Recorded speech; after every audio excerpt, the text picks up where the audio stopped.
दुनिया का सबसे अमीर आदमी इलॉन मस्क वो सोचता है जो कोई दूसरा नहीं सोच सकता है, और ऐसी ही एक सोच है न्यूरालिंक। न्यूरालिंक एक ऐसा सर्किट है जो ह्यूमन ब्रेन को कंप्यूटर से कनेक्ट करता है और इसको सेरेब्रल कॉर्टेक्स के ऊपर अरेंज किया जाएगा, और ऐसा होगा कि कई सारी कंप्यूटर की इंफॉर्मेशन सीधी ह्यूमन ब्रेन तक पहुंच जाएंगी और ह्यूमन ब्रेन की इंफॉर्मेशन कंप्यूटर तक पहुंच जाएंगी। मतलब एक ऐसा इंटरफेस होगा जो कंप्यूटर को मनुष्य से जोड़ देगा या कंप्यूटर मनुष्य के शरीर के अंदर ही पहुंच जाएगा। हालांकि कई सारे साइंटिस्ट इसके विरोध में हैं। उनका कहना है कि ऐसा करने पर हैकिंग के कारण जो है मनुष्य एक प्रकार से असामान्य व्यवहार कर सकता है, पर इलॉन मस्क का कहना है कि यदि हम जो है वो न्यूरालिंक में सक्सेसफुल हो गए तो ऐसी बीमारियां जिनका कोई इलाज नहीं है और जिनका संबंध ब्रेन से था उनको हम परमानेंटली क्योर कर पाएंगे। ये तो वक्त ही बतलाएगा, लेकिन इलॉन मस्क कुछ अलग ही सोचते हैं। हाल ही में सोशल मीडिया पर एक ट्रेंड काफी पॉपुलर हुआ, मोदी रोजगार दो। दरअसल रोजगार की मांग एकदम जायज है, लेकिन हमें पहले रोजगार के फंडामेंटल को समझना पड़ेगा। फंडामेंटल यह कहता है कि देश का जीडीपी कम होगा तो रोजगार के अवसर कम होने लगेंगे, और यह समस्या केवल भारत में नहीं है, यह समस्या आज अमेरिका के अंदर भी है। कारण उसके पीछे है कि कोरोना के चलते कई सारे व्यापार ठप हो गए।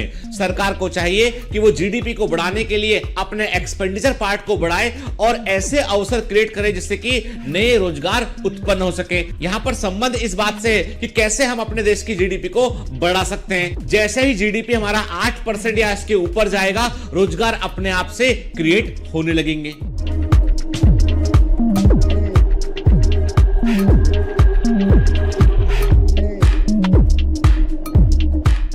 कई लोगों को ये जानना है कि जीडीपी का मतलब क्या होता है। तो जीडीपी होता है ग्रॉस डोमेस्टिक प्रोडक्शन। जीडीपी में हम किसी देश की सीमा के अंदर होने वाली कुल आय को या कुल मार्केट को हम कैलकुलेट करते हैं, और इसे कैलकुलेट करने के लिए हम एक्सपेंडिचर पार्ट को देखते हैं, हम प्रोडक्शन के पार्ट को देखते हैं, हम इनकम वाले पार्ट को देखते हैं, और इन सूचकांक के आधार पर हम ये तय करते हैं कि एक निश्चित टाइम फ्रेम में देश की आर्थिक तरक्की कितनी हुई होगी, देश की आर्थिक हालत क्या है। जैसे कि हम किसी बीमारी का पता लगाने के लिए टेम्परेचर लेते हैं और हमें मालूम चलता है कि व्यक्ति को बुखार है या नहीं है, वैसे किसी देश की आर्थिक हालत को जानने के लिए हम उसके जीडीपी को समझने की कोशिश करते हैं।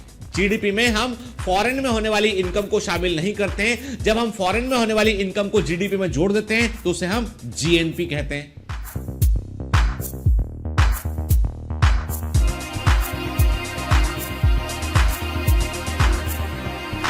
ये हम सबको पता है कि यदि कोविड-19 का पता लगाना है तो हमें आरटी-पीसीआर टेस्ट कराना चाहिए, हमें जो है वो कोविड एंटीजन टेस्ट कराना चाहिए। लेकिन एक बात कम लोग जानते हैं कि यदि किसी का कोविड टेस्ट पॉजिटिव आया है तो उसको जो है डी डाइमर टेस्ट कराना चाहिए। डी डाइमर टेस्ट वो टेस्ट है जो कोविड के कॉम्प्लिकेशन के बारे में बतलाता है। ये बतलाता है कि कहीं आर्टरी के अंदर जो है कोई थ्रोम्बस या ब्लड क्लॉट तो नहीं बन रहा है, क्योंकि डी डाइमर तभी बढ़ता है जब आर्टरी के अंदर एक ब्लड क्लॉट बन चुका होता है और बॉडी उसको हटा रही होती है, तब डी डाइमर हमको ब्लड में दिखाई पड़ते हैं। डी डाइमर का बढ़ता हुआ लेवल इस बात का इंडिकेशन है कि बॉडी ठीक से रिएक्ट नहीं कर रही है और जान को खतरा हो सकता है। इसलिए जो भी कोविड पॉजिटिव पेशेंट होते हैं उनको डी डाइमर टेस्ट जरूर कराना चाहिए।